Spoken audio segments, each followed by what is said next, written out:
Welcome to all of you who have joined for this session on reimagining urban services. So we have an interesting set of papers here covering a range of elements that define urban service in some senses. My name is Amir, and I am a faculty at the Indian Institute for Human Settlements.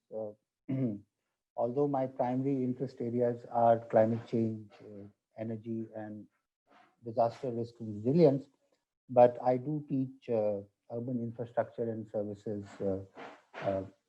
in various ways within IHS. So this is an area of interest for me as well, and I'm looking forward to learning from some very interesting papers that have been put together by the panelists here.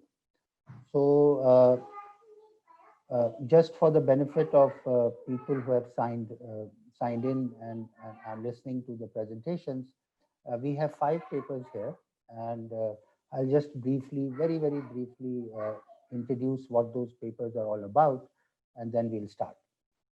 So the first paper is about looking at the issue of toilet governance and the politics of hygiene in uh, uh, the paper locates this issue in a context of in a locational context of Trivandrum, but essentially examines uh, operations and maintenance as a critical driver of uh, poor toilet governance or toilet or hygiene related outcomes. So Ganga will be presenting. So it's an interesting paper looking at toilet governance.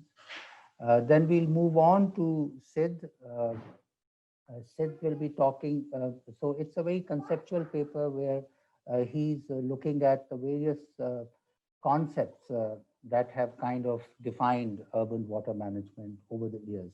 And so they are so we have concepts of green infrastructure, we have concepts of water sensitive cities. So he's trying to put all these concepts together and basically trying to build an argument for, okay, which is uh, which is the one concept that integrates uh, the imagination of urban service from the context of inclusivity, sustainability, resilience, and all those principles that are very necessary and important in the Indian context. He'll be joined by his professor, Rutul Sharma from CEPT, while making the presentation.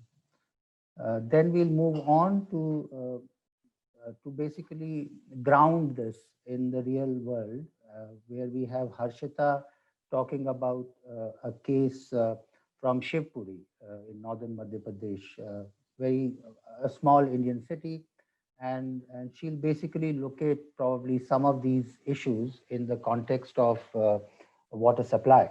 And what do we see both from the context of problematizing it, but also looking at from the context of solutioning. Then we'll move on, and Kiran will present on this issue of the relationship between home ownership and consumption of housing attributes. So you've looked at data from the 69th round of NSS, which is 2013, and some interesting analysis emerges in the nexus of house ownership and consumption of housing attributes. And then we'll finally end with a presentation by Chandra from IIT. I know him personally, just a disclaimer. He has been interested in, over a long period of time, questions of uh, energy policy from an economics, from a disciplinary economics as a disciplinary lens. And his paper focuses on understanding factors that affect consumers' energy consumption choices. And the paper looks at behavioral economics and lessons that can be drawn the discipline for public policy in general, and maybe he'll contextualize it in the Indian case. So this is the order, and I am looking forward to learning a lot from these sharp, interesting pieces.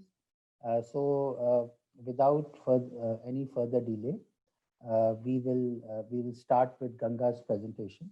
So the structure would be that each of the panelists will be given 15 minutes, and then we'll pick up questions for 5 minutes dedicated to that particular presentation. And in the end, if we have some time, then we'll pick up some cross-cutting questions as appropriate. So thank you very much. We have an interesting kind of 40 participants list now. So all the best to all the presenters, and looking forward to an engaging discussion. Over to you, Ganga. Thank you. So I'm going to share my screen. Hope it's visible. Yes. Yes. So maybe, yeah, fine. Today, the exploration that is going to be presented on based on public toilet through the lens of public hygiene and infrastructure disconnected from governance. This is part of the research undertaken by Studio Recyclable. We are just primarily design practitioners and also consultant to public sector agencies exploring design thinking process in multiple dimensions and disciplines. So I'm here representing my team with Meenakshi, Sanjana, and Rohit, and the whole collective movement that we have been doing regarding public toilets in Indian context. Before going to the core of the argument, the history of exploration starts with identifying the curious social phenomenon behind the public toilets at a very grassroots level, where the first cognition at a very cultural level starts from the acceptance of vandalism and unhygienic condition as a norm, which is normalized, and then associating with an infrastructure with shame. So from there we picked up like in 3 years back. So we wanted to collect the data from a grassroots perspective. So our approach here was to actually devise a technological platform where public can participate in mapping the toilets in different cities. So here we're taking, so we made a app which is available in the public domain. It's called Kakkus app. And Kakkus is a Malayalam word for toilet. So this whole exploration is right now based on the public toilets you see in the capital city of Kerala, Trivandrum. And here one important point is like Kerala has been declared open defecation free state. So here we map. So why this crowdsourced data is valid is when it is compared or overlaid with the top level or top down data collection method, then we have found a lot of gaps in the availability and presence and existence of public toilets. And starting with the list of 20 toilets the corporation has, we actually, through public participation, we could manage to map at least 150 toilets in the city limits of corporation, which included all toilets which are accessible for the public, where we started with the question of what is the definition of public when it pertains to an infrastructure that addresses to the call of nature, which is very humane in nature.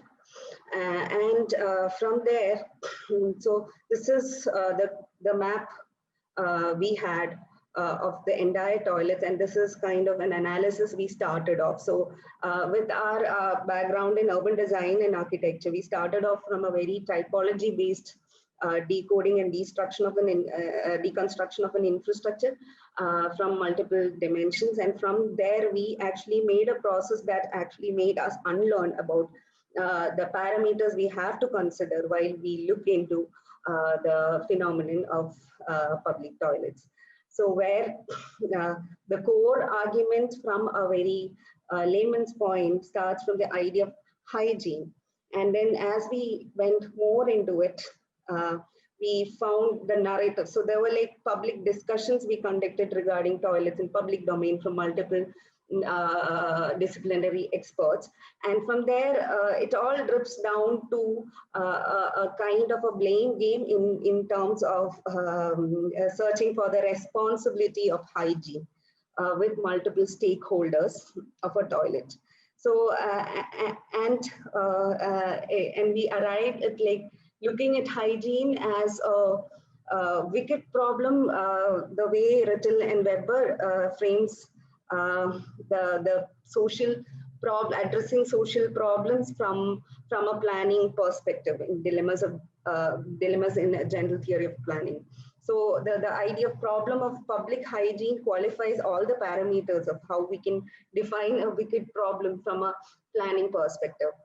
And the way Clara Greed, who's an urban designer, was explored pretty much on a European and American culture of public toilets, sees public hygiene or social hygiene as a moral and ethical construct as well, which is placed in a legislative and infrastructural paradigm.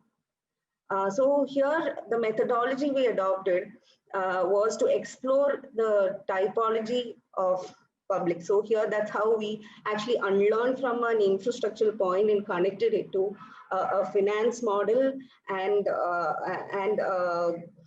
behavioral model, as well as looking at how the O&M or the functioning works with multiple stakeholders associated with the toilet. So this is a way we frame the methodology of progressing the research. And so likewise, we had a sample of like few toilets taken from the entire map, which is multiple model of governance and multiple modes of existence in the city. So primarily they fall under one provided by the corporation, which we call as like the public toilet, as opposed to one you see inside a hospital, which is again public toilet in a different way. And also looking at APC model, which means the automated models, which the one provided by the company ERAM is very common and prominent here. And and also the very known and famous model, which is the one provided by Sulabh International for toilets. So here, the mode of analysis is illustrated through a governance model. So, so it is kind of a comparison of how these multiple models coexist. And if you look from top, you see the provider, which could be a corporation or by providing the land, and an infrastructure provided where ERAM provides an e-toilet, and Sulabh makes another conventional model of toilet with a lease agreement with the corporation. So that is where you see how the provider works at the top and how it drips down to a model. It could be an AMC model. And it could also be a model where there is a multiple hierarchy of operation and monitoring from, say, an agency like Sulabh on one side or ERAM on another side, and how it works with corporation, where it is given to a private contractor on a contract basis. So it is just overlaying the different models, and then how it drips down to the public, and how that interface works here. So if we look at who was the provider and maker, so it is from here we have to actually divert. So it could be corporation, it could be a private provider, or it could be an NGO-based provider. And it could also be a private limited company, which is ERAM. And then there is an agreement in terms of land provision, or in terms of other amenities like electricity or water. And as it comes down, so one genesis, so basically the core argument and the core research question goes behind the genesis of public hygiene. So each layer we are exploring, we are juxtaposing it with how it is related to the idea of public hygiene in an infrastructure. So here how the governance part, if you go further up, what you find is there is a layer missing, which is who is the strategist behind the strategy implementers. Because the first tier that you see is the strategy implementer behaving like a strategist. For example, it could be the health department, it could be the engineering department. And so this is kind of a reason why we don't see enough public infrastructure as toilet, which is standalone. In a building, there are bylaws, and in also in say an institution, there are bylaws. But there has been no pressure or articulation that is going into what is, say, the footfall, what is the density calculation, and how what is the mandate. Because here the provider is actually the strategy implementer, where the ideal role of a strategy implementer could be enabling with efficiency rather than making a strategy. So here we are seeing an infrastructure laid in the fabric without the vision. And that is a result of why we don't see, or why there is a barrier in defining a democratic accessibility for a public infrastructure of this nature. And further going up, if you're looking at the element, the layer of legislation, in the model of legislation that actually facilitates this public infrastructure. In Indian legislation model, the right to sanitation has not been a distinct right. It is a part of right to water or right to life. And it is after, and the responsibility of implementation primarily goes to the state government or the urban local body, where the right to water and sanitation could be actually seen. It is not necessarily that it could be seen as a distinct one. That actually changed after the international declaration by UN on emphasizing right to sanitation. So that is when you see the rise of Swachh Bharat mission in an Indian model.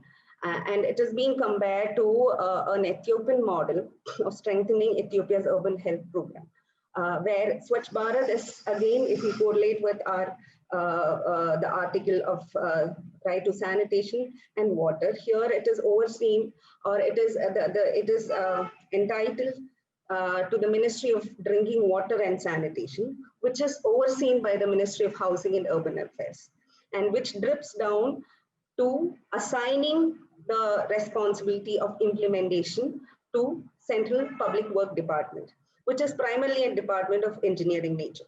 And if you look at the further reports, by Center for Policy and Research, looking at the analysis of fund expenditure that has been gone into the Swachh Bharat mission movement, because it is entitled to an department of engineering nature. The majority of fund has gone into constructing the infrastructure, where the component of education, sensitization, and the campaign part is even almost about 1% of the total fund. So from there, if we compare it with the Ethiopia Urban Health Program, where it is placed under the Department of Health, where it is, even the vision statement is framed as to improve the health status of urban population in Ethiopia, where all the parameters of looking into the same infrastructure shifts from engineering as a primary approach to health as the primary, where all the technological and technical aspects of the infrastructure is included under this. So so it is like an existence of a different model. And from here, if you look at what is this channel, it is clearly evident, like, where this fits into at a very upper hierarchy.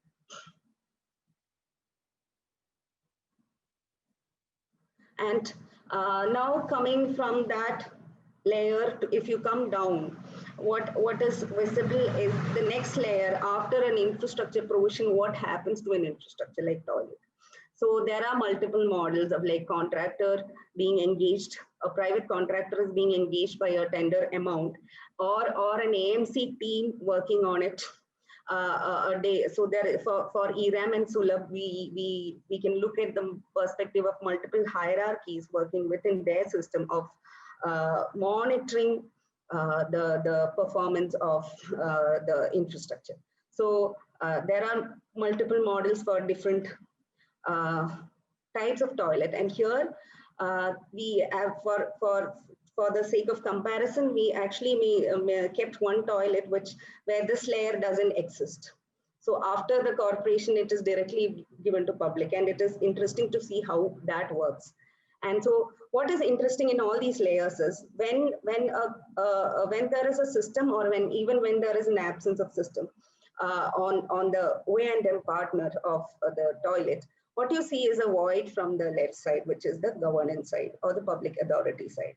So nowhere in our governance structure, after the provision of provision of an infrastructure to be availed to the public, it is strange to notice that the layer that has to go after it exists only as an AMC layer, which is again an engineering layer, than a monitoring layer or a layer which is responsible for sensitization of this aspect. So here comes the second imbalance in how this infrastructure harmoniously exists. And then if we come down to the economy of how this works, so here it is not a very intense financial assessment that we have done, but from a very grassroots perspective, how does it work? So we have different models, and there is one model where there is no intermediate layer between a provider and a consumer, which is corporation of the city and the public here. So there is one model that exists without that layer, and then there is another model with that layer. And here what is interesting is it is actually a post-COVID assessment of the footfall. A toilet keeper or a cleaning staff is actually catered to by in terms of a salary or his income by the amount that you see published on a toilet wall, which is like 1 rupees, 2 rupees, or 5 rupees, and it varies. And then there is very interesting variation in the tender document between the provider and the contractor, and also what is charged. And here what happens is it is always a familiarity, constant group who is actually feeding to that income generation of a toilet. So no toilet, if we look at the typology, which will be coming to later, is actually making its presence louder for the inclusive catchment of its users. So with this, so it could be read in two ways. Either on an entrepreneurial model, an inclusive model actually brings a more economic feasibility, or it could also be read as only this percentage, if only this percentage is enough. Then the common myth of like paying more for a toilet hygiene doesn't exist. So then there is another argument Clara Greed is also presenting, like, do we have to pay at door or do we have to pay at source? Being a taxpayer, we are not paying for walking through a pavement or using a street furniture. And can the same model be implemented? Because from our grassroots analysis, this is not actually a burden for the feasibility of maintaining a hygienic toilet. Second is... Ganga, please finish in 2 minutes. We are already... Yeah, so then we were looking at whose toilet, and so we could look at the disparity of the people using, and then here what we see is 1:2 is the ratio. And if you look at other countries, where if you actually look at the time to pee for men and women, and then if you look at a model, then this ratio is reverted. But here the ratio 1:2 doesn't exist, because even there are toilets without provision for women, and even there are toilets where provision is there and women are not going. Then the idea of accessibility is a conscious, a layer that exists in the consciousness where the barriers are totally different. because toilet and dirt, the idea of dirt and hygiene is too much dependent on the idea of gender and sex and also the economic class. And if we were looking at the typology and when the cognition can happen, where no toilet makes a louder presence, and then the result is accessibility. If we are looking at who gets what, where, and why, then the catchment and the degree of exclusion is immensely high, and we are missing out a lot on framing an infrastructure for public. If you look at like what could be that, and then an infrastructure as simple as toilet can actually be related to urban mobility or any sustainable model or an entrepreneurial model which is successful. And we were looking at this financial model, and then it comes to the main core thing where hygiene plays a role. Because when you look at the top-down model of governance, and then you look at the broken bucket or a door handle, it makes a lot of sense to connect it to the upper hierarchies or from strategy to O&M, and then it drips down. So we were looking at what is a feedback system, and there is no feedback loop that actually exists. So which indicates there is a pressure of power from top, which is not able to be met with a power from the bottom in any sense. And then there is an absence of an intermediate power where what happened is a hijacking of a public infrastructure. So you see a public infrastructure where nobody has access except for a group in a market. So where that is what happens when you see this model absent in between.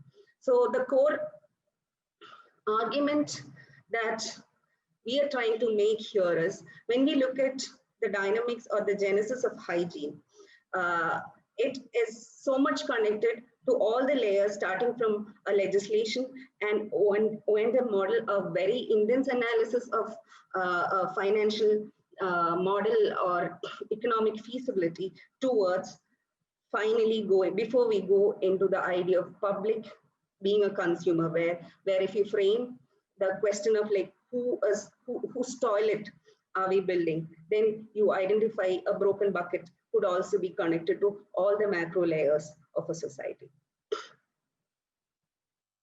So then from this model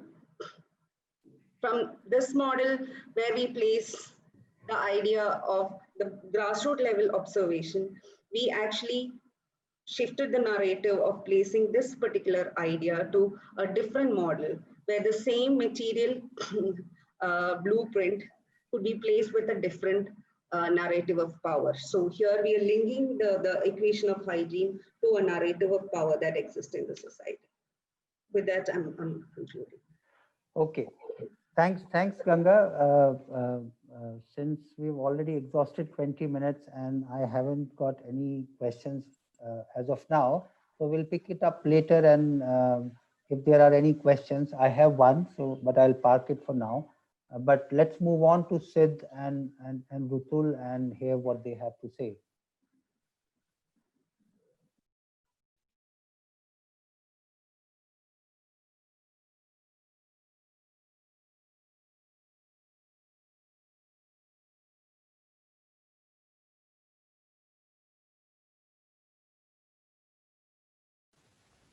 Is my screen visible? Yeah. Yes, it is, Sid. Go on. So good afternoon, all. This research of ours is a part of an initial scoping down activity as a part of my PhD, in which my larger interest is in understanding urban water governance and concepts like water sensitive cities. So this research focuses on understanding the changing paradigms of urban water governance. This research is jointly done by me and Professor Rutul Sharma from CEPT University. So through this presentation, we'll be talking about a brief background of the urban water crisis and what are the emerging terminologies in the domain of urban water management. I'll be briefly talking about the objectives and research methodology followed, and analyzing the urban concepts, the analysis carried out as a part of this research, and discussion and way forward. Talking about water and urban water systems, urban water can be a good master serviced by pipe networks and dams, And often it turns out to be a cruel master as well, in which you see an outbreak of floods, natural calamities, public health, etc. Over time, academic literature has always tried to deal with such complex issues of water by studying water from the perspective of equity, scarcity, decision making, use and management, and sustainability. All these academic literatures always try to address or cater these issues of uh, water sector by talking about integration, ecosystem, affordability, networking, and such pillars of keywords. But drawing from these pillars, we see that there has been an evolution of concepts in urban water management, which began with the basic necessity to serve water as a utility, and has evolved ever since then. Um, to talking about larger issues of safe and safe water sustainability, interconnected disciplines, etc. So we see a large plethora of concepts from the MII to Water Wise City that have been discussed, debated over time. Drawing this as my base, this research gives a theoretical overview of four different concepts of urban water management, and we'll see the use and its applicability. The four urban management concepts discussed would include integrated water resource management, IWRM, sustainable urban drainage systems, which is known as SUDS, green infrastructure, and water sensitive cities. So the study would aim at identifying the point of convergence and divergence among these various concepts. Uh, the research methodology involved was to identify academic literature, policy documents that talk about comparative frameworks of analyzing these various models, overlaying them with mapping the origin, definition, integral elements of the selected concepts. The study derived a conceptual frame, a comparative analysis of what were the conceptual frameworks of these different models. And that's how we came out with the identifying the point of convergence and divergence among the various models. Literature has always identified, as discussed earlier, the various models, and have tried to understand how has evolution happened in these models. So we have some literature that talks about these models being broadening their concepts as and when they have evolved, and they also talk about the shift of primary focus from service delivery to an holistic approach of considering the water cycle and the urban water management cycle. Also, concepts talk about beginning with the sheer idea of flood mitigation to broadening its scope to aesthetics, water quality, to restoration, resilience, and other contemporary commentaries and discussions. Based on that, we tried to analyze the four identified concepts on parameters of its origin. What is the common definition? What are the conceptual pillars that the concept propagates? What does it have? What are the spatial implications of these concepts? What is the interpretation of water governance these concepts draw? And is there any case example? Talking about the first concept, integrated water resource management, that a concept that was advocated in a UN conference in the 1960s and 70s, basically aimed at talking about a coordination between water, land, and related resources. So it laid a strong emphasis on surface water, groundwater, wastewater, and stormwater, and the ecosystem. Interestingly, it did mention principles of participatory efficiency and equity. Um, Talking about SUDS, a concept of the late 20th century, was evolved as an advocacy in Europe, um, which did consider all the pillars of infrastructure like stormwater, surface water, groundwater, and wastewater, but had strong emphasis on the surface water runoff, and used urban design interventions to deal with surface water, to cater surface water runoffs. Um, Talking about green infrastructure, again a concept of the 1990s, advocated in US and UK, uh, tried to again cater surface water runoffs, but through not only urban design interventions, but also talking about ways of improving health and surroundings through it. Um, the framework involved three fundamental pillars of connectivity, multifunctionality, and green in them. So we see that apart from just urban design, it did talk a little more about connectivity and multifunctionality. Talking about the most recent discourse of water sensitive cities, originated in Australia, um, uh, uh, considers an holistic perspective of equity, environmental protection, rehabilitation, sustainability, with essential water services, flood control, public health, and also talks about additional benefits that can be harvested by like food security, energy savings, climate resilience, etc.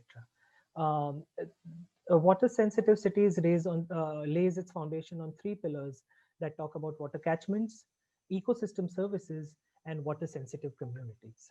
Um, Based on the understanding of these four concepts in the criteria in the criteria as identified, a matrix was made to overlay and understand the point of convergence and divergence.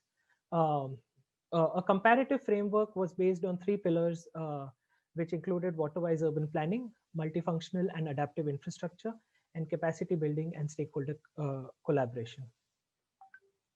So talking about water-wise urban planning, a overlay of these four urban water management concepts, we could see that a few have considered them as a strong conceptual pillar, while as a few have only considered them as a byproduct of the concept. Um, Similarly is the case for the infrastructure provisioning like surface water, stormwater, groundwater, and wastewater, where we see that all of these concepts have considered them as considered water as a resource and have talked in some capacity of the other of circular use of water. But such have laid a strong emphasis on stormwater as a catalyst to address the issues of urban water.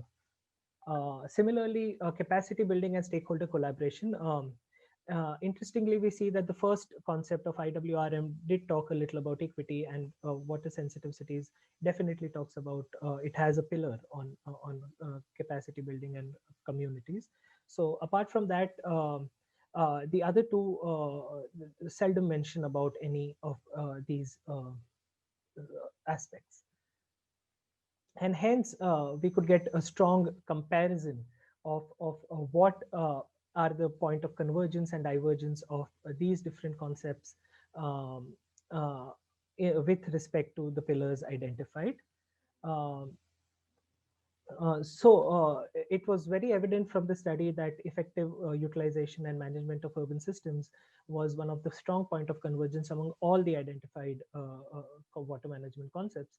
And each of them interestingly did mention about water governance as a strong element of executing the concept.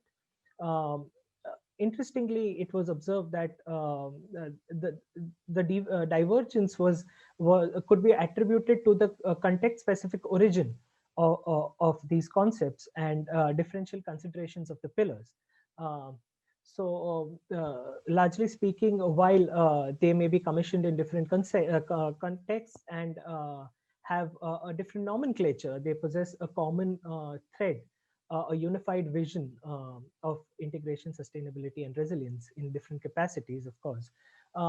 So, taking this forward, it is time we start thinking about water sensitive cities, which talked about an holistic perspective in Indian context. And the way forward for this research, or we would like to take this research forward by identifying how can water governance for water sensitive cities work in context of global South nations like India. Um, yeah, this research is part of a larger research project named Water for Change, which is in which CEPT University is one of the partners and is a part of a larger Indo-Dutch collaboration. Um, thank you.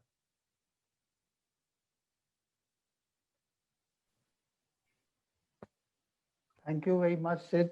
It was very informative. I learned quite a lot. I think we have time to take a couple of questions if there are any, and I don't see any questions in Q&A right now. So my question to you, Sid, is that is there, and you mentioned that there's a way forward, and you're trying to look at what is happening in India. So are you planning to examine the idea of water sensitive cities, or operationally how these can be implemented in some specific context of India, like some city you have in mind? Yeah. Yes. So the larger interest of mine is to study water sensitive cities in Indian context. We are trying, as a part of the project and my PhD, we aim to deliver a fit to purpose kind of a solution, as even evident from the findings of the study, that since they have these concepts being very contextual specific, are hard to replicate themselves in global South, for example.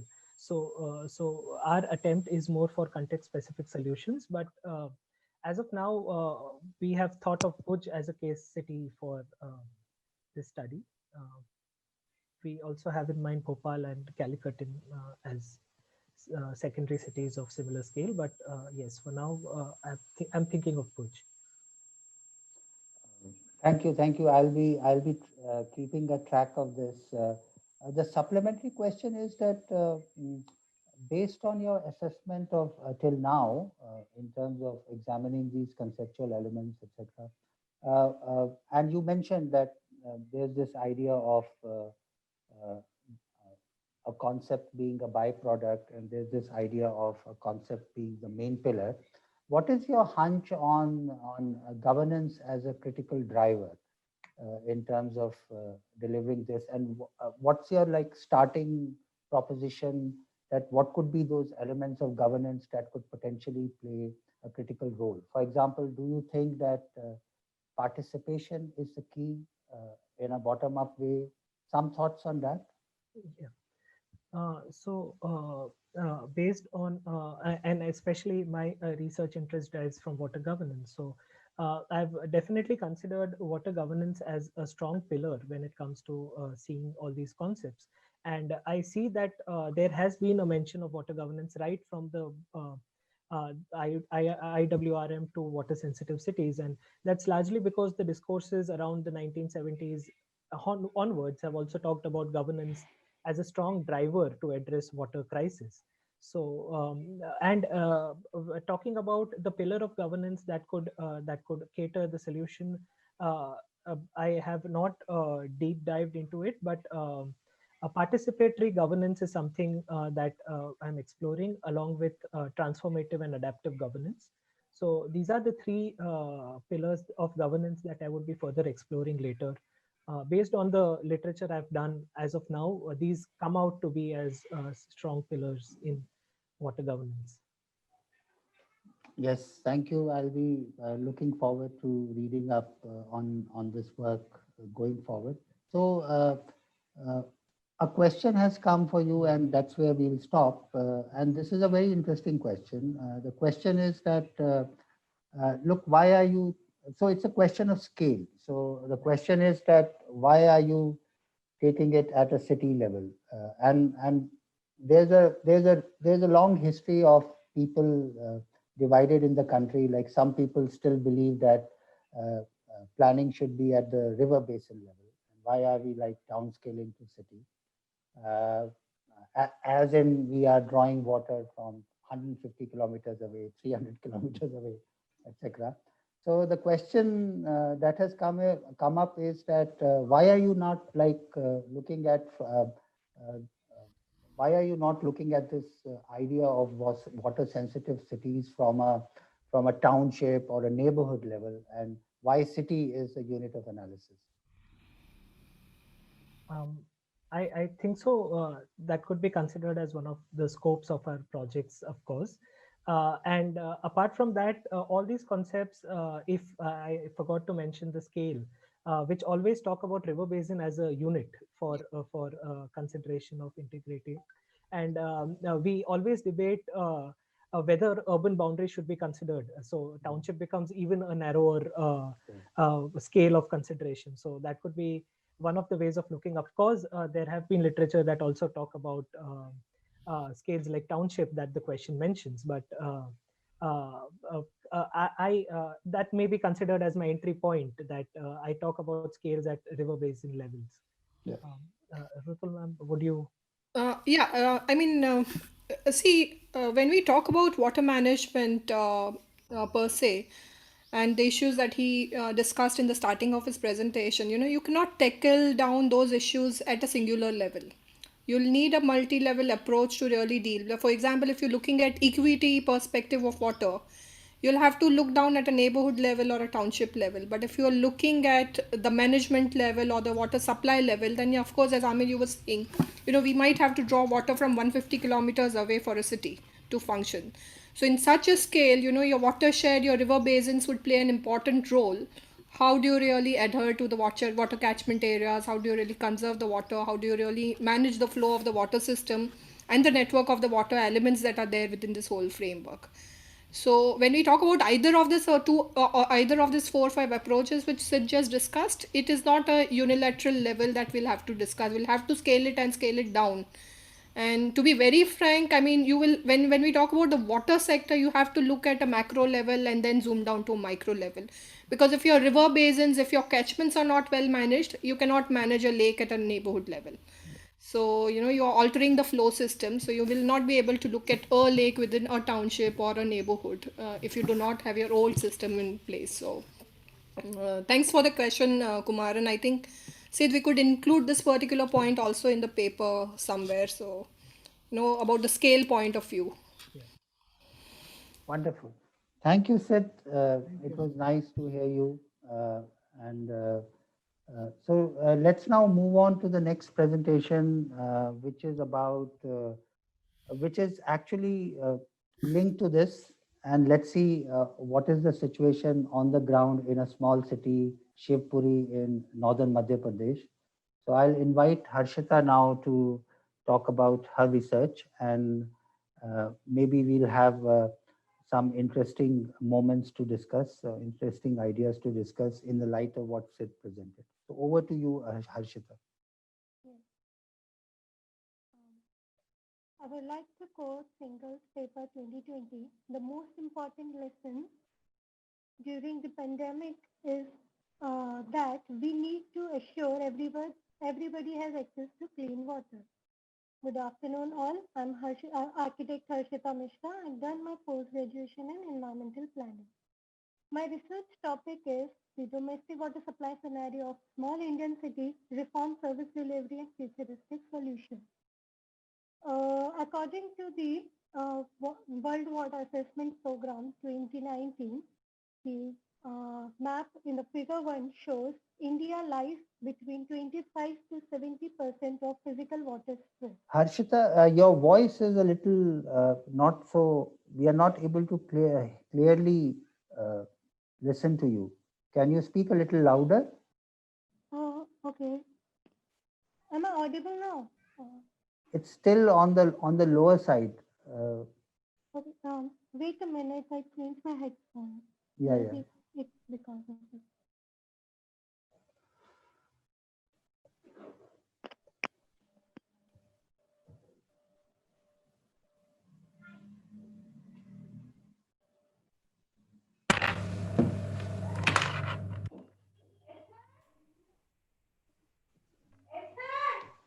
Hello?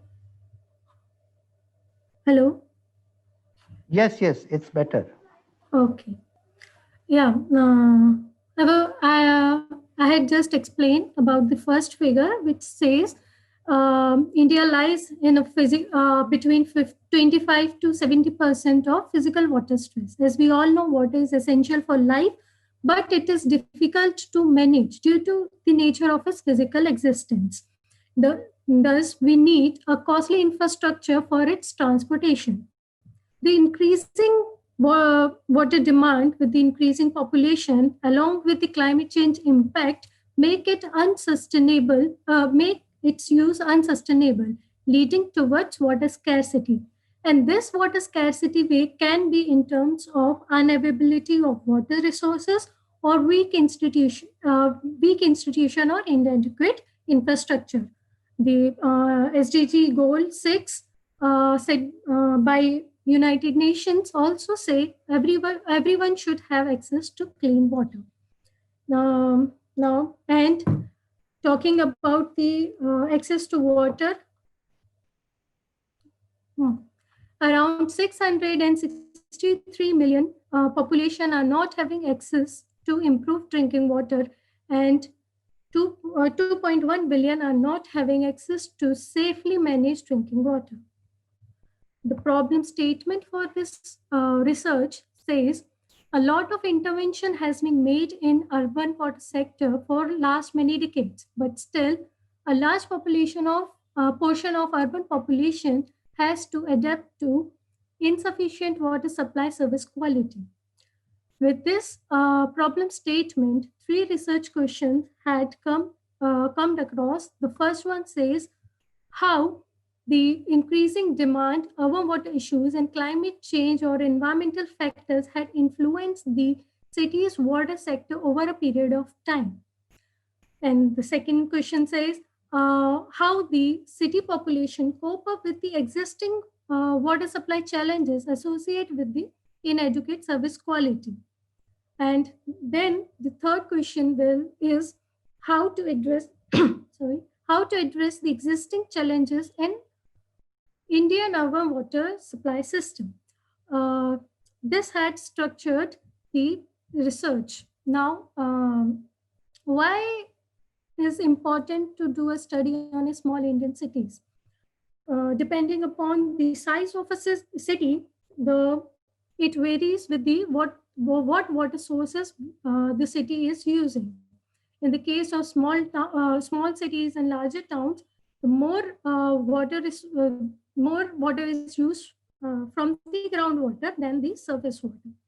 And in the case of small cities, the older part of the city has established water supply system, and the number of borewells are observed more in the case of small Indian cities. And another thing is also observed that the groundwater from the peripheral area and the rural area has been transferred to the urban settlement area to fulfill their demand. And water pollution is also observed because of the mismanagement of the waste disposal and the weak sanitation. Thus, small Indian cities struggles from water crisis every year.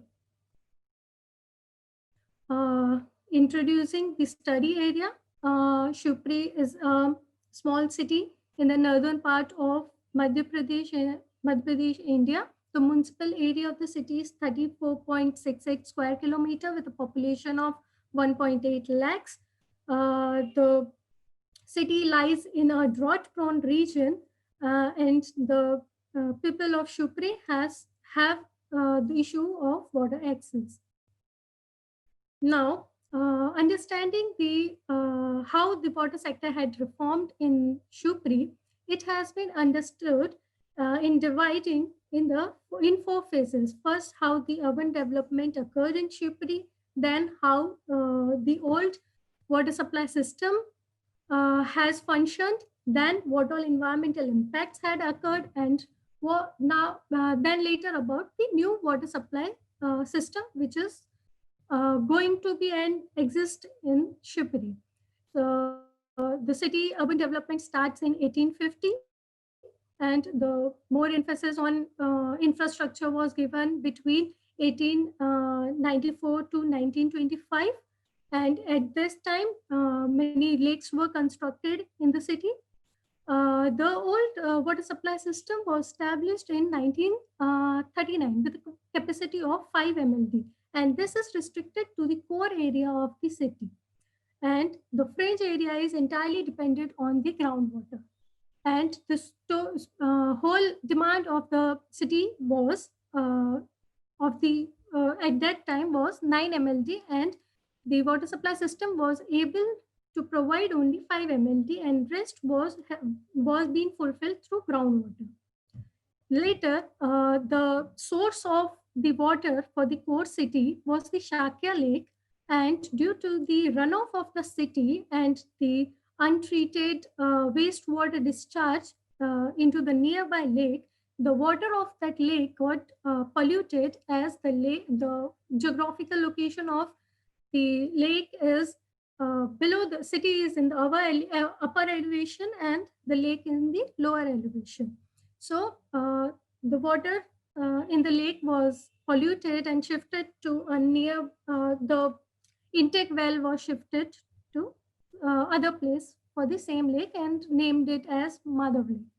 Then during summer, the groundwater level drops and frequent droughts has been experienced in Shupri. Talking about the new water supply system, as the old source was not able to fulfill the city water demand, so a new water source 32 kilometers far from the city, Marikheda Dam, has been proposed, and the water supply augmentation project under a central funded scheme UIDSSMT with PPP model has been proposed in 2007 with a projected capacity of 43 MLD. But the project is still under construction, and in 2017, the private partner involved in the project has been expelled, and the project is now converged with Amrut. This is how the water sector has been reformed in the city. Now we will talk about what is the existing service quality. And to understand that, a sample size of 214 has been collected and few secondary data has been collected from the municipality. By considering the indicators set by CPHEO, Government of India, the service quality has been understood. Taking the first indicator, which is water supply coverage, the core area has having 67% of the coverage. The fringe area is having 38% coverage, and in total, only 50% of city is having water supply coverage. The amount of water supply is only 31 liter per capita per day, and there is no metered connection, and in near future there is no provision for having metered connection. And the non-revenue water, the percentage of non-revenue water is 34.8%, because the old system is very in a bad condition. There are leakages, there are no proper maintenance of the old system. And in the new project, the new water supply system, the proposal has main focused on the fringe area, not in the core area. They are mainly focusing on the fringe area in their first phase of construction, and later they will go to the core area because they are stating that the old water supply system is able to fulfill the demand and providing the service to the population. Now coming to the cost of recovery, only 50% of cost incurred in the infrastructure is recovered, and there is no regular testing of water, and 51% of household feels that water supplied to them is not safe for drinking. And one more thing, as most of the population in Shupri dependent on groundwater, and the groundwater is the population feel health issues like diarrhea and all because of the contaminants in groundwater. Coming towards the seventh indicator, which is the continuity of supply, only 44 minutes per day is being supplied.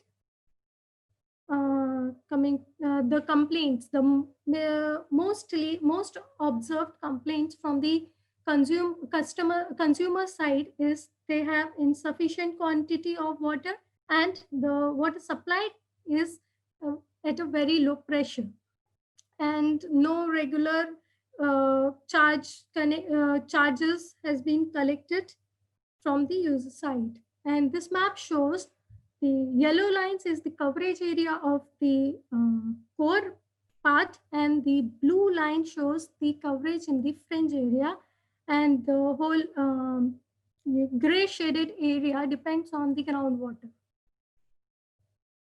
The key findings of these two objectives or research questions are the pollution in the local water body is due to the discharge of untreated wastewater. The augmentation project is now only limited to the fringe area, whereas the core part of the city has 70% or 71% of city population. Inadequate work quality from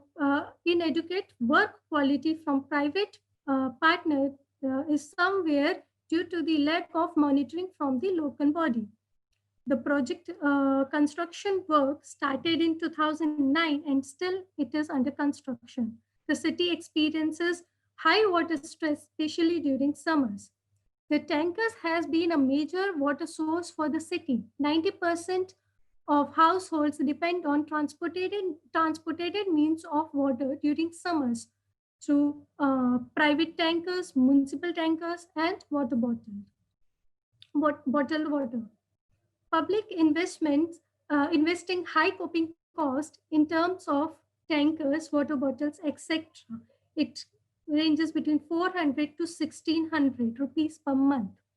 There is inequality in having access to water. The operation and maintenance cost will be more for new water supply system as the water source is 32 kilometers away from the city.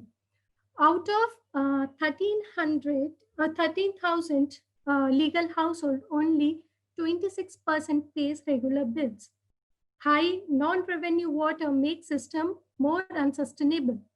High dependency on groundwater in drought-prone area is also a matter of concern.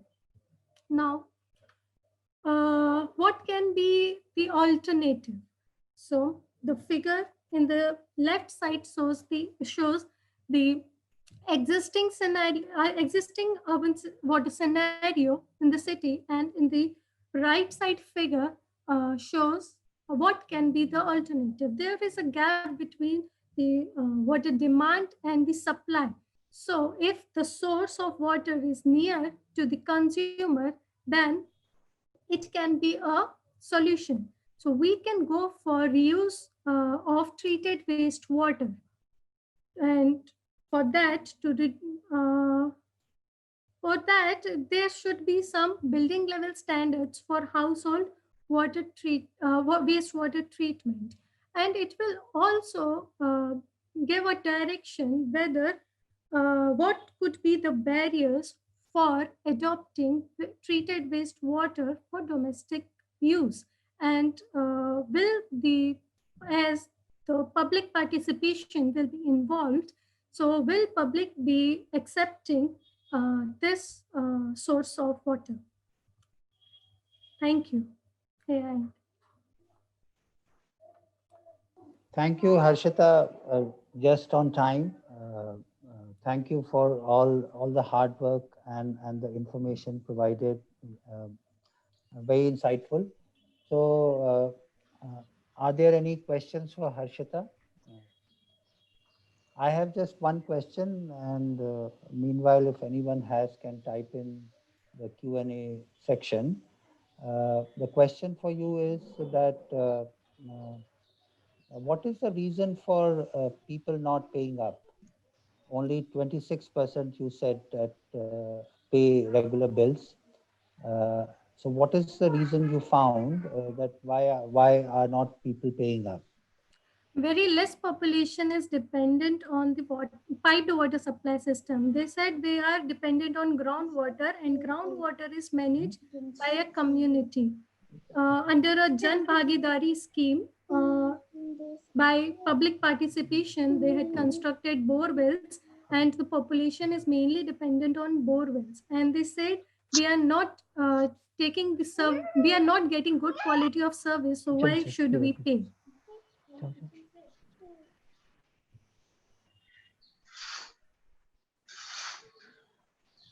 Okay.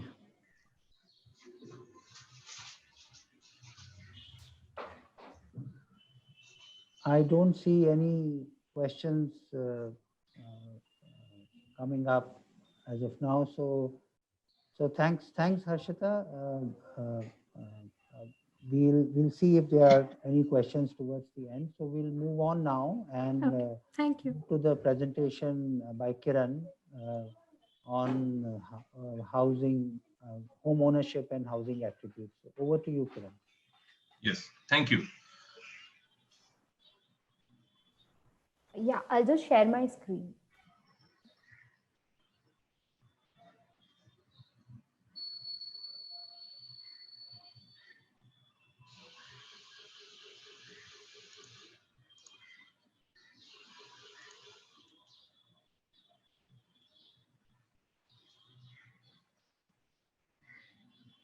Right. Can you just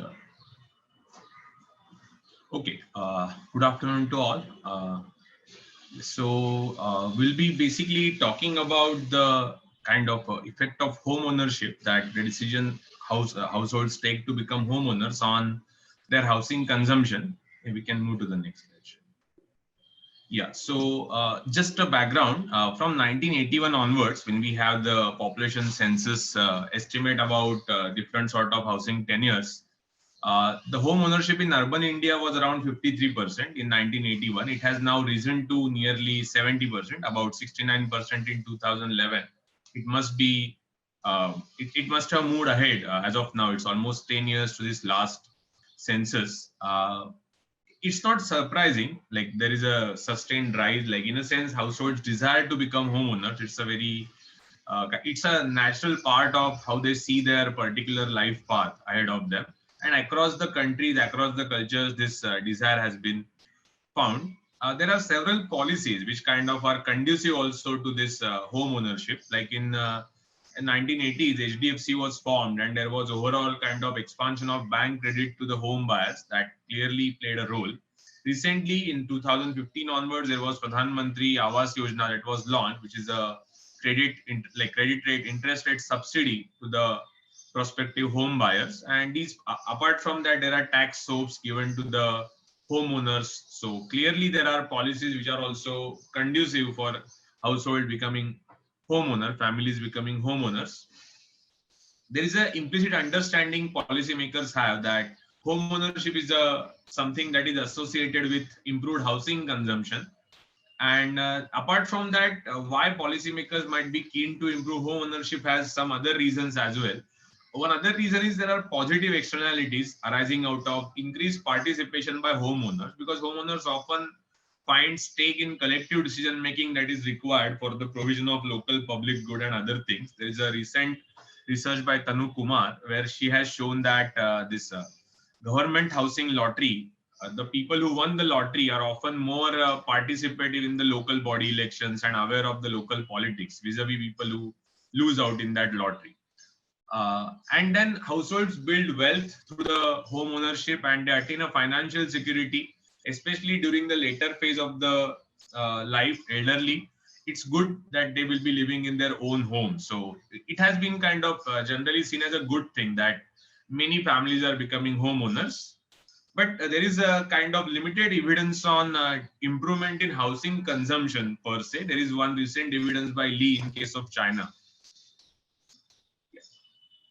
In case of India, the question is even less studied, right? Like we, even though last 3 decades or 4 decades almost, we have seen a sustained rise of urban home ownership, we don't really know how it works and what are exactly its implications. Like, in a sense, effect of home ownership is a confounded thing. Like, generally, homeowners tend to be in later phase of their age that compared to the people living in rented homes.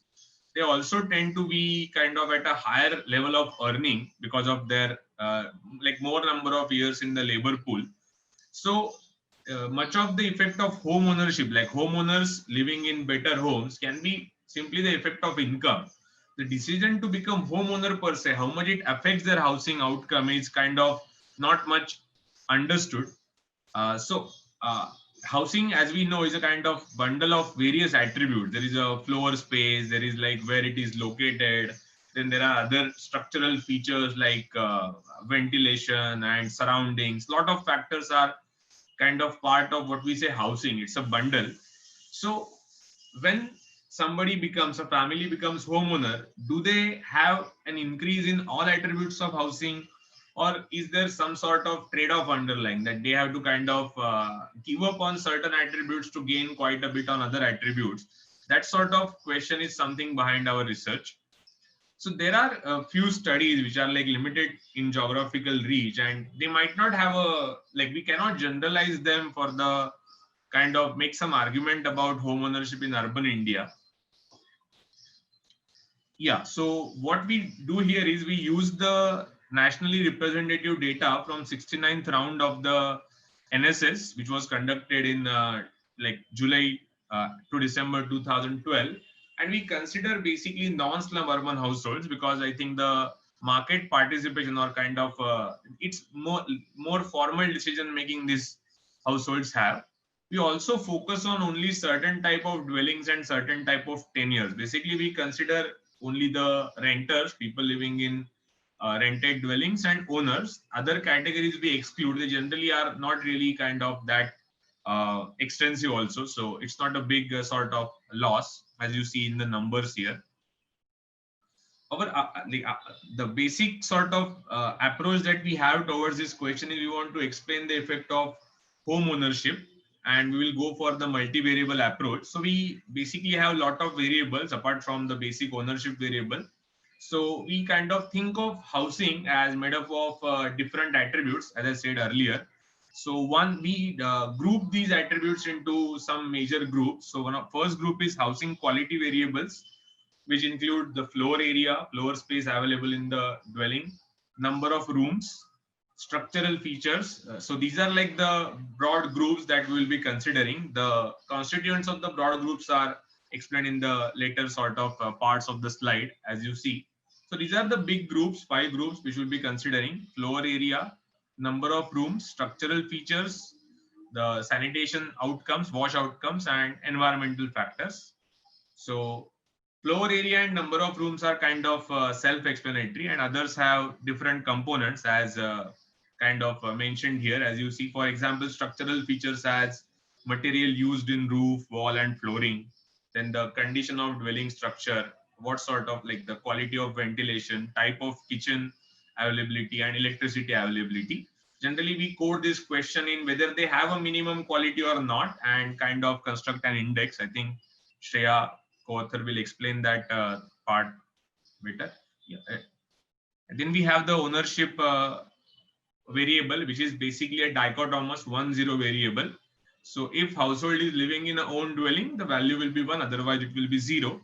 Apart from these housing variables and ownership variable, our we have other socioeconomic characteristic as our sort of control variables. So they are typically religion, caste, the per capita expenditure, which we consider net of rent, because NSS reports monthly expenditure including rent for the tenants, but it doesn't do the same for the people living in own dwelling. So we exclude the rent to get that per capita expenditure on a sort of common ground.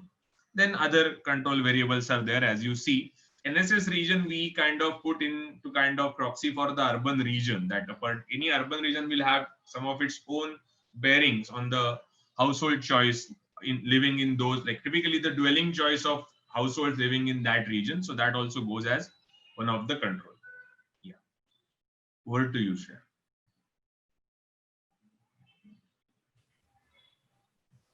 Okay, so this table summarizes the housing attributes for the entire sample and also separately for the owners and tenants in our sample.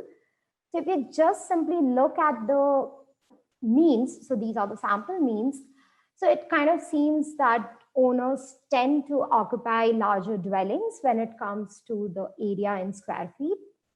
Also, owners tend to have more number of rooms in the house, right? So this is not really surprising, but simply looking at the sample mean, it would be really difficult to attribute this larger house in terms of area or rooms to the effect of ownership per se. So as mentioned earlier, this could be also due to the income effect, right? And for the other three factors, which is structure, environment, and wash outcomes.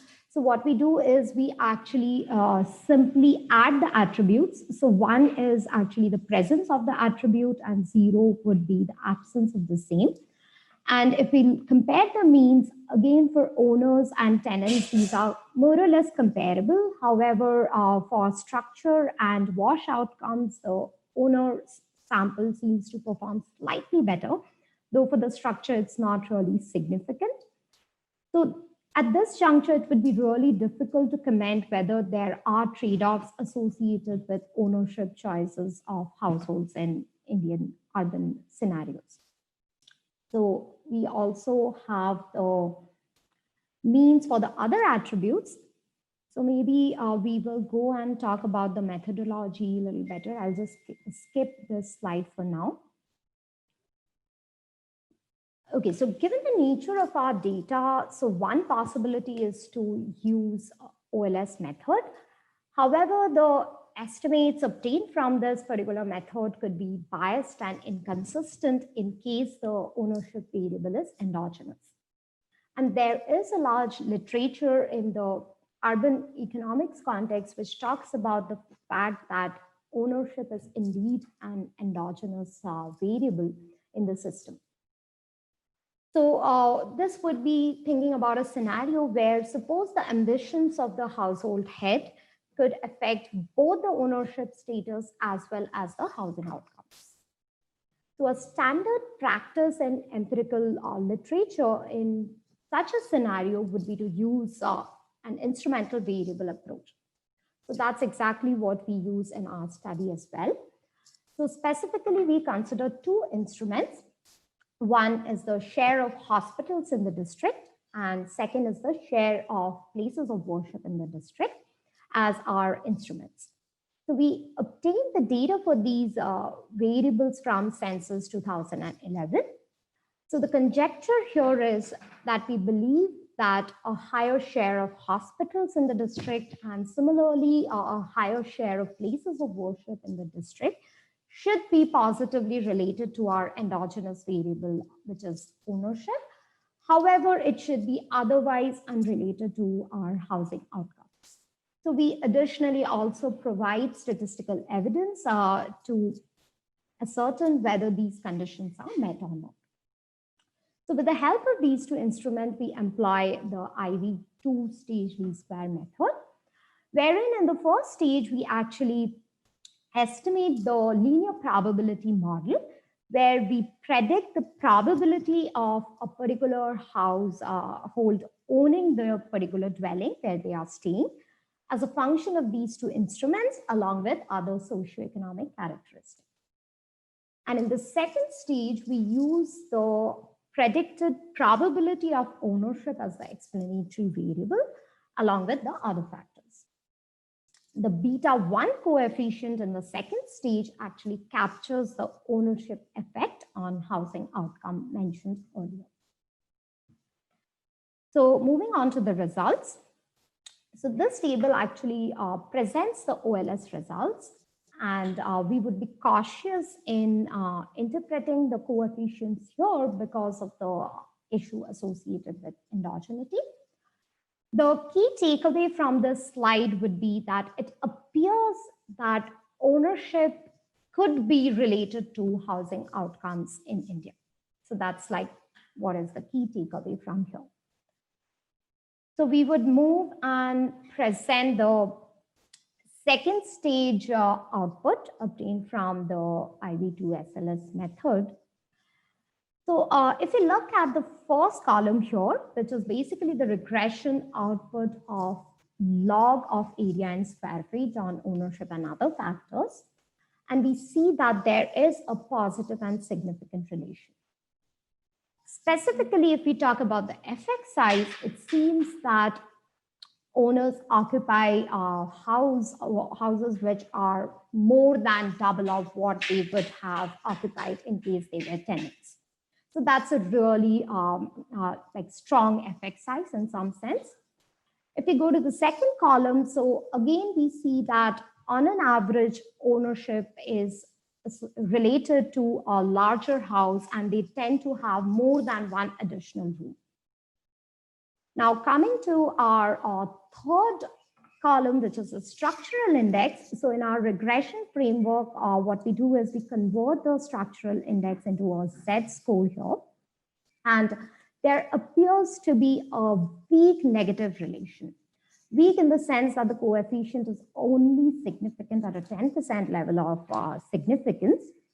However, it does point towards an important trade-off. So possibly we can think that ownership choices, so owners are actually consuming more of fixed attributes of the house, which is like a larger space in terms of square feet, more number of rooms.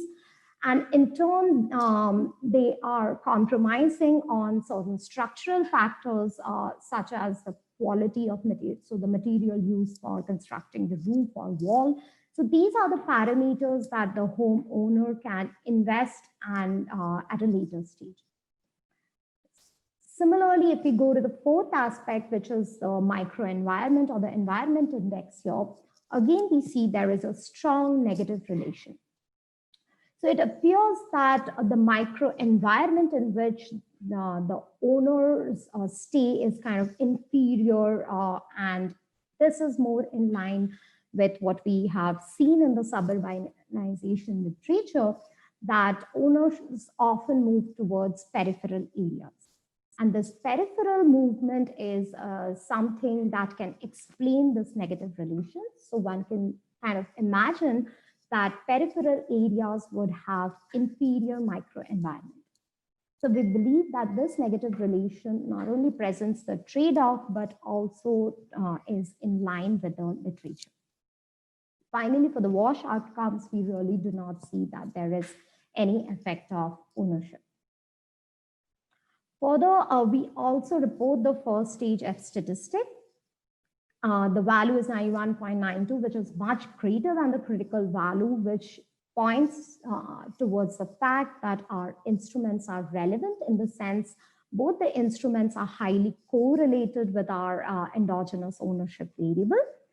Further, we also report the Hansen G statistic p-value. So the p-value is greater than 0.05 in all the specification, indicating that our instruments are exogenous and hence the coefficient of ownership variable should be consistent. So since we know that the regression coefficient kind of presents the average effect, however, there could be heterogeneous effect for various subgroups. So we also try to explore the possibility of heterogeneous effect by conducting various subsample analysis. So first we consider income groups. So here we estimate our results separately for the income group which is below median and the group which is above median. And if you just look at the columns 1 and 2 and compare it with columns 6 and 7, so it becomes evident that the benefits in terms of area and rooms is stronger for the above median income group. So which is very intuitive and kind of reiterates the fact that income effect is very strong when it comes to home ownership. Additionally, I would just like to point out that if we look at the fifth column, the wash outcomes are actually inferior for owners when we look at below median income group sample. So this could be possibly because of the fact that low income households often tend to occupy homes which are in poorer environment, and even access to sufficient water throughout the year could be a major issue. However, this is just indicative at this juncture, and we need to explore further to be sure that this is what is driving the results here. Finally, we also conduct separate subsample analysis for the various social groups. And what we observe is that acquisition of home ownership is unrelated to housing outcomes for the STs in India. And actually, the trade-offs are the strongest for the SC subgroup. And further, for OBC and others, we see that the results are pretty much similar to the main results presented earlier. So this is again something which is in line with the literature, which points out that SCs and STs as a subgroup often have outcomes which are inferior than those observed for OBCs and others. So I would just request Kiran to summarize the results and talk about the implications of the study. Kiran, in a minute, please. Yes, We've already run out of time. Yeah. So as I think Shreya has highlighted, we are basically saying that there is a trade-off involved when somebody becomes an homeowner, that they choose to get more of the fixed sort of attributes like floor area and rooms, which they can't change over the duration of stay in the dwelling, while other features which they can kind of improve as they stay for a longer duration in that dwelling. So they kind of choose a slightly lower quality of them. And it's kind of a very, in a sense, intuitive sort of trade-off that they might be having, basically. And we believe that part of this trade-off is driven by the fact that there is a greater burden of mortgage, and households might be becoming homeowners at much younger age due to the changing norms and other things. So that kind of makes this trade-off much more pressing on them. And maybe that's why maybe in some social groups, which are kind of bit like the dominant driver of such norms, this particular trade-off might be accentuated, as Shreya kind of discussed with the results. So even across social groups, we see that for OBC and general group, the same general result stays, but for SCs, the result is different. It kind of highlights that lot of other direction of research, that how different social groups fare in the city and spatial implications of where they stay and other things, and also the social capital or other supports that differ across the social groups. We basically kind of want to highlight that we need a kind of greater examination of home ownership changes that are taking place in urban India, and we can't just generalize any global result. We require it to understand in Indian context. Thank you. Thanks, Kiran and Shreya. So since we have run out of time, we'll see if we have a minute or two to reflect later. So I'll now request Chandra to please proceed with his presentation.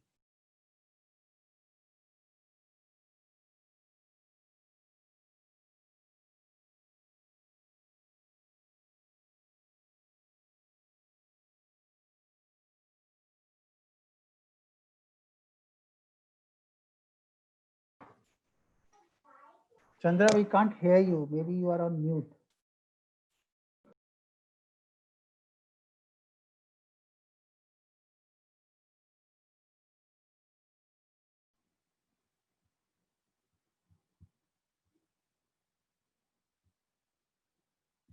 Yeah.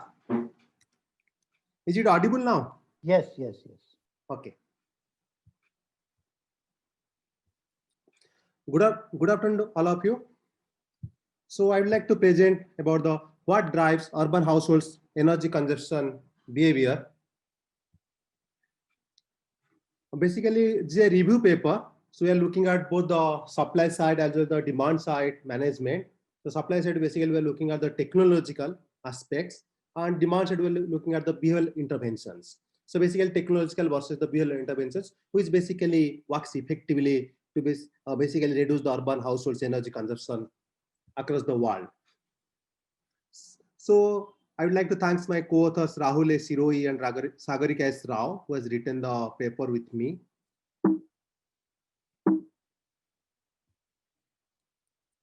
So this should be the structure of the presentation. I'll go through the introduction, research motivation, limits of supply side interventions. That's basically beyond the technological fixes, non-price based interventions, bringing the insights from the behavioral economics literature, conclusion policy implications. I would like to thank the ICSR, Indian Council of Social Science Research, basically to support to carry out this study under the IMPRESS scheme.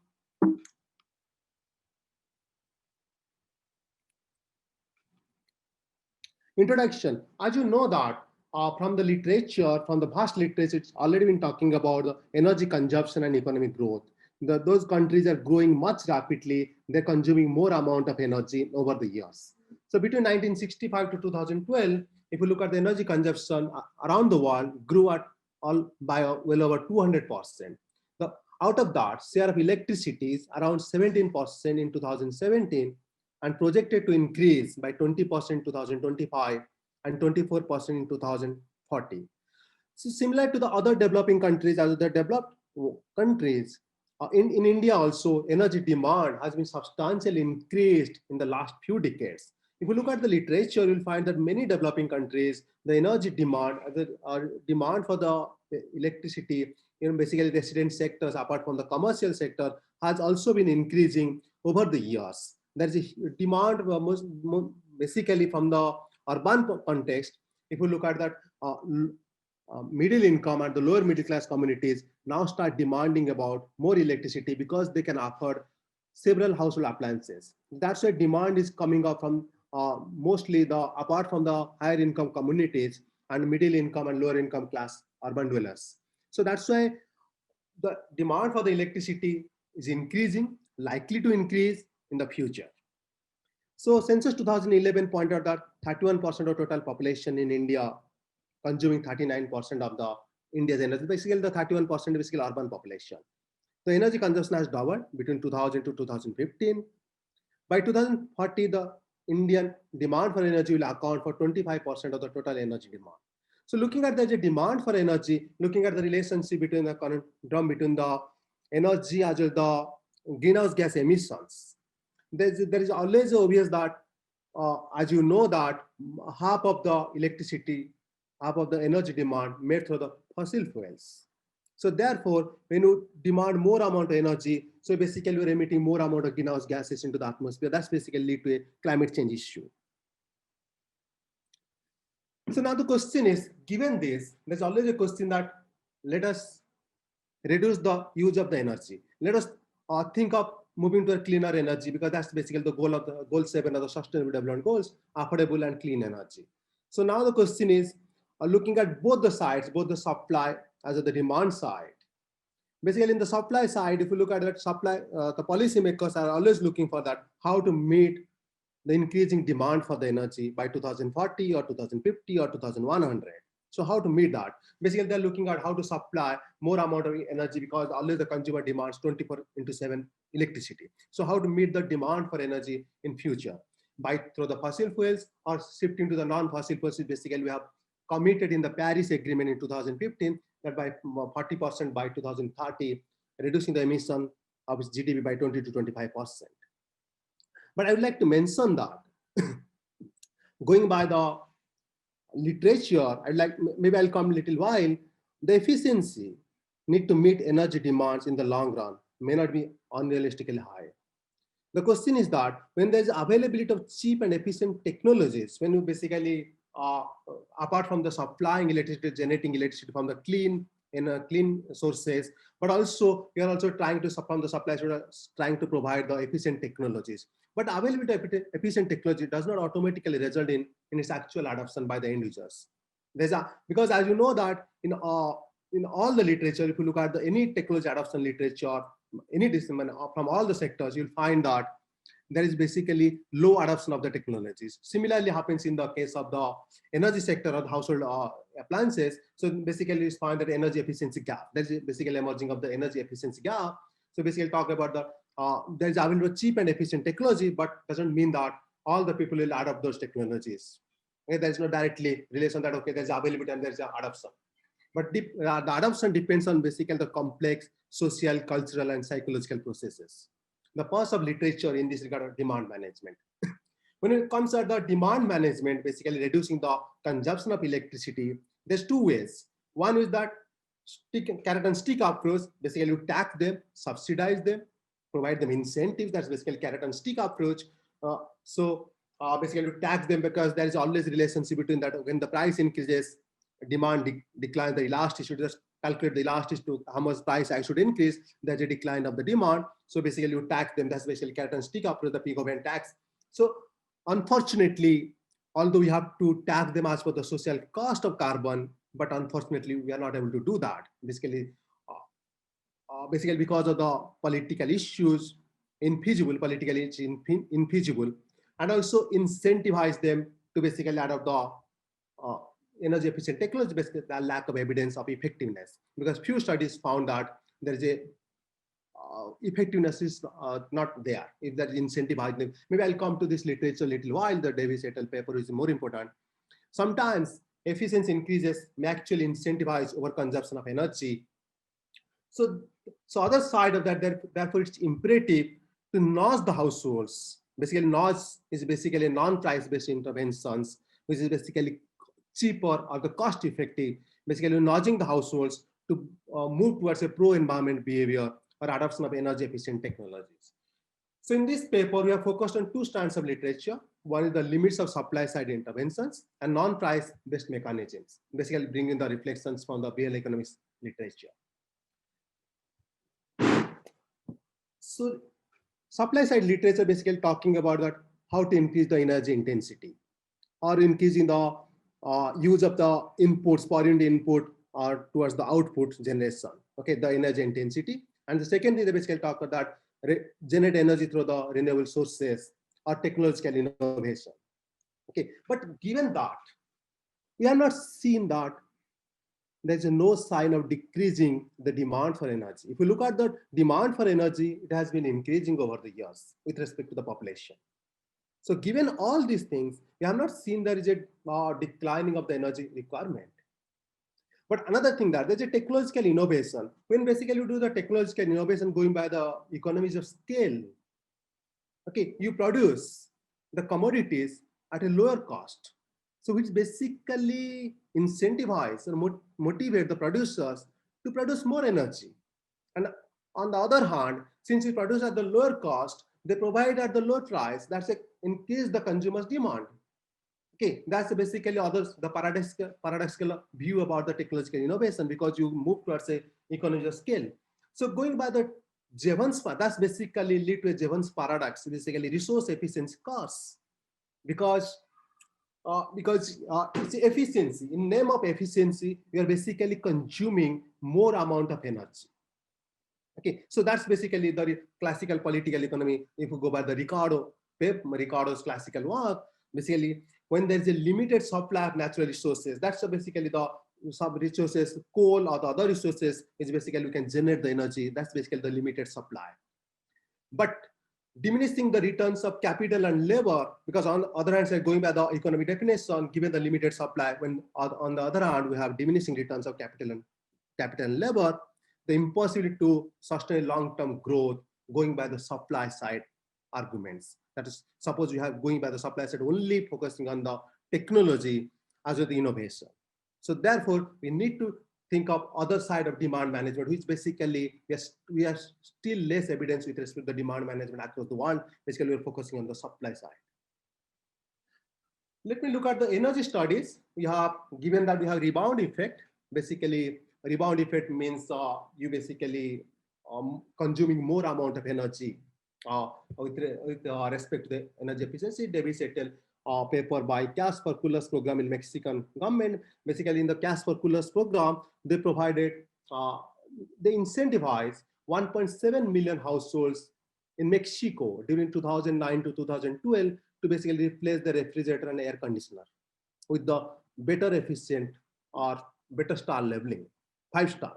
Instead of 3-star or 2-star, they can take the 5-star rating coolers and air conditioner as well as the refrigerator.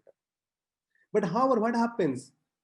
They found that in case of refrigerator, there is no decline of energy consumption after they adopt the new energy efficient technology. In case of air conditioner, the demand for energy has increased. Okay, the estimation made by the World Bank before launching the program, they found that they completely failed when they offered them that you replace the old air conditioner and the refrigerator. Similarly, out in April 2007, they found rebound effects of energy efficiency is around 1/3 for the homeowners and 2/3 for the tenants. Similarly, when it comes to the renewable energy sources, basically, with increasing the share of the renewable energy sources, the price of energy may come down. Given that price of energy may come down, there is a potential for that consumer may demand more amount of energy, which basically reduce the potential environmental saving. If you focus on the taking the paper by Colombian government, promote use of wind, solar, and other forms of renewable power resources, they found that environmental rebound effect offset the potential environmental savings.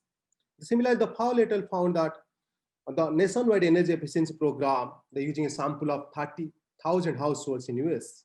They found energy saving tend to be much smaller than the investment costs associated with investment in energy efficiency. They basically focus on the investment in energy efficiency. They found that by doing that, the amount of energy you save is much smaller than the amount you invest on the energy efficiency. So there is two things. One is that you have energy efficiency instruments or technological efficiency home household appliances. Okay, that's basically going towards a lead to a rebound effect. And on the other hand, if there is their availability, there's a less adoption. Similarly, in the other way, you can focus on that, basically how you can promote adoption of those technologies, basically about the pricing. Already I've mentioned about the Davis et al. 2004, going by the neoclassical economic tools that basically are price and incentives. The pricing, there's 3 papers in USA, as well the European Union and UK, and a paper in 2004 by Pachuri and Philippine in 2004 is basically in India. They found that if prices increases, there's a demand for electricity also declines. Okay, that's basically when there's a price, the elasticity and demand, price and demand relationship. Given that there's a growing literature about the energy paradox and energy efficiency gap, which points out that non-adoption of energy saving technology and appliances. Okay, although there's a technology available, the people are the less adoption of the energy efficient technologies. That's basically interesting to find out the implicit discount rate, how people basically discounting their future. Basically, when they make a decision about that buying a refrigerator or the air conditioner or any other household appliances, it's basically use the electricity. So how basically they discount their future with respect to the investment and the benefits they're going to get in future. So on the other hand, looking at the demand side management, basically looking at that, okay, there's a technology available, only the price or the incentives may not work or influence the people to adopt the technologies. Let us look at the other environmental, other factors, behavioral factors which basically influence the households to adopt the technologies, like information asymmetries of various kinds and fundamental uncertainties, because the households basically face both the information asymmetries of various kinds and fundamental uncertainties when basically they make the decisions. Hard science, the Alcott and Mullainathan paper mentioned that hard science is useful for develop the technologies. Cost-effective behavioral interventions drive households to save energy. Given that technology fixes alone may not provide a way out, sorry, there is spelling mistake, way out of the current conundrum, it is imperative to look at non-monetary determinants. Going by the insights from the behavioral economics and non-price-based interventions. See, when it comes to decision about the adoption of a technology or adoption of energy efficient home household appliances, the agents or economic entities always do not calculate, do not make the decision based on the cost and benefits of the alternative availability of alternative sources or alternative options. The consumer just decide based on the information, based on the reference point, based on the information, because they don't use all the information available to them. That basically called as the inattention bias. Okay, when you go to the consumer went to the market to purchase any household appliance, they basically not use all the information available to them. That's why they basically underestimate the hidden cost of their actions, because when they choose the 2-star labeling a refrigerator, basically they're consuming more electricity, and they're over the next 5 years or 10 years, they're paying actually electricity prices. That basically they ignore, they underestimate those costs. That's basically inattention bias. Similarly, also the choices, since the choices, even the choices are less complex. Okay, to make the choices less complex, the availability of large number of options pushes the consumers to make the decisions based on the rule of thumbs, heuristics, and past habits. That's basically a status quo bias. Because the Indian study in Swiss households, Alban et al. 2013, they found that uncertainty about the future prices to make the decisions, or to make the family stick to status quo when it comes to decision regarding investment in energy saving house renovation.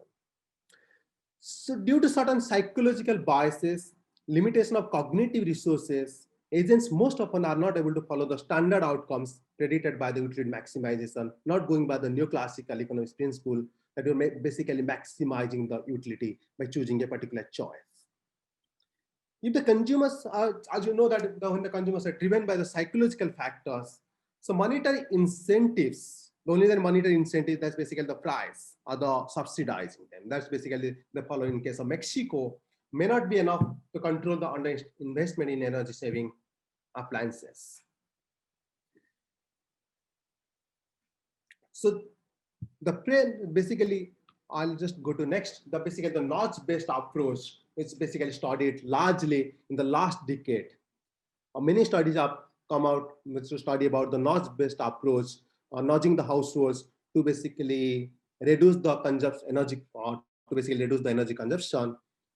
There's a comprehensive set of interventions ranging from providing information about the energy, goal setting, commitment, peer group comparison. The nudge basically any attempt at influencing people's judgment, choice, or behavior in a predictable way that is made possible because of cognitive boundaries, biases, routines, habits in individual and social decision making, posing the barriers for people to perform rationally in their own declared self-interest, which works by making use of those boundaries, biases, routines, and habits as integral parts of such attempts. The nudge basically is called as inexpensive approach to alter the energy use.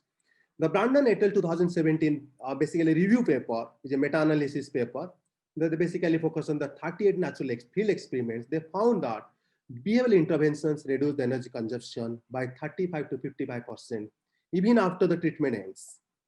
Similarly, the European Environment Agency 2013, they found that behavioral interventions, the feedback, target setting, energy audits, community-based initiatives, and combination of interventions could save energy up to 20%.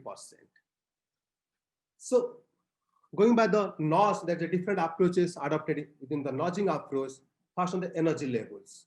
You basically provide them whether the particular appliances is 5-star or 4-star or 3-star, that basically influence the consumers to choose a particular appliance. So that's basically energy level also play major role. The paper in 2006 in Switzerland, as a Saijo in 2009 in Shanghai, they found that when there is a efficiency labeling is available in the appliances, is mentioned in the appliances, that basically is a major determinant influencing consumers to buy that particular commodity. Similarly, Jain et al. 2018 A and B, they also observe in case of India, the positive impact of energy labeling and sustainable choice making in case of household appliances. Let's conclude, Chandra, in 30 seconds, please. Give me 1 minute. Yeah, okay. Okay. The OPOWER study by Alcott et al., they basically have household energy reports as well as the peer group comparison. They basically found that there is a positive impact with the household basically get the peer group comparison because amount of energy consumed by the neighborhood households. Okay, similar findings also observed in 1980s by Meaden et al. And Hutton et al. But however, there's a little research in India. Sudarshan 2017, they basically studied in Delhi. They found that the information, we provide the information to the households, basically reduce energy consumption by 7%. The goal setting, basically you set a goal to the households that, okay, how much energy you should reduce. Many studies found that the goal setting, when the household set the goal that they can reduce this much amount of energy, that basically helps them to reduce the energy. But there is another recent literature, they found that only the information about the household energy reports may not be that effective, or maybe more effective if you provide them appliance specific information. Basically, a study conducted in National University of Singapore, if you provide them information about air conditioner or information about the specific refrigerator, they found that is basically more effective than the only information about the household energy. So this is basically important lessons for others, basically given that, because as I already mentioned that there's a less studies being conducted across developing nations, only the most focused on the developed world. So given that there's only the technologies may not reduce the energy consumption in future, so may not be a standalone activities, we should not focus only on standalone activities. We should, in addition to the technology, we should focus on the nudge-like interventions that basically help us to save energy in much better way.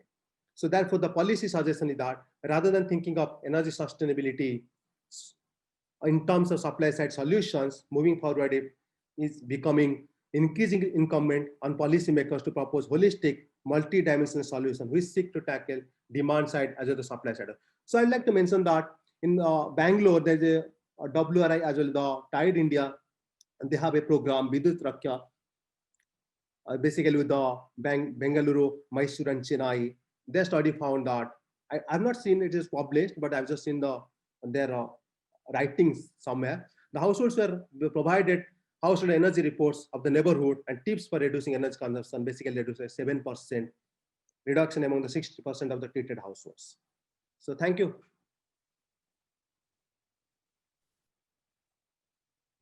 Thank you, Chandra. Very insightful, very deep review of possible ways to look at energy conservation issues in India. I think we have already overshot by roughly 15 minutes. So Okay. I don't think that we have any time for questions because we'll have another session lined up as per the schedule. But just to conclude, I think all the presentations are pointing towards looking at newer ways of imagining urban service delivery. Some are in the conceptual stage and some are trying to experiment with some implementation. Some are like looking at evidence and deriving insights from the evidence and the processing of data that has happened. So these are like good beginnings. And I think we'll have to generate a lot of such kind of scholarship to arrive at a normative framework that could possibly define urban service delivery in the years to come. But thank you very much. The next session starts at 2 o'clock, and it was a pleasure listening to all the presentations. I learned a lot, and hopefully we'll stay in touch through email or other means and continue this conversation. So on behalf of IHS, thank you so much for joining and taking time out to listen to these presentations, and also to the presenters for staying through this session, even if it overshot, and making some insightful presentations. Thank you so much.